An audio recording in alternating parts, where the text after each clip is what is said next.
My name is Veronica Walsh, and I am team leader of mathematics here at Wakefield High School. And I'm going to explain a little bit of our courses here to the incoming freshmen.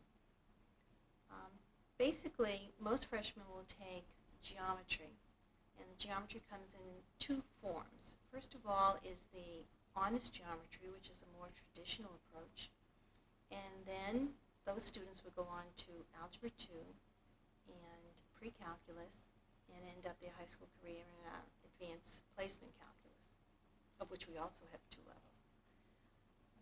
A couple of years ago, we introduced a new kind of geometry. It's called discovering geometry. It's more hands-on, inductive approach, and that course uses the computer, and it sort of deletes most of the traditional proofs that you dreaded when you were in high school. After that, they go on again to Algebra 2, advanced math, and calculus is also offered to them as a senior. Next year, for the first time, we're offering incoming freshmen an integrated approach. This would be taking Algebra 1 and geometry concurrently, and it's a 3-year program.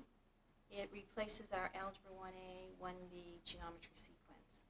So at the end of 3 years, they would have completed Algebra 1 and geometry. In all these courses, we try to introduce technology. We try to use the graphing calculator whenever possible. In our geometry courses, we take the kids down to the computer room. So we're trying to keep math alive. Most colleges require 3 years of math, and so here at Wakefield High School, we urge our students to take 3 years of math. Ideally, we'd love them to take 4 years of math. We're looking forward to meeting you all. If there are any questions, feel free to call me here at the high school at any time. How's that? I can say that BD and AC bisect each other. All right?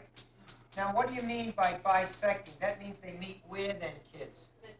So there you go. O then is the midpoint, all right, of segment. Now, it's important now. Look at this figure. I'm trying to prove now that MO is 1/2 of AD, the measure of AD.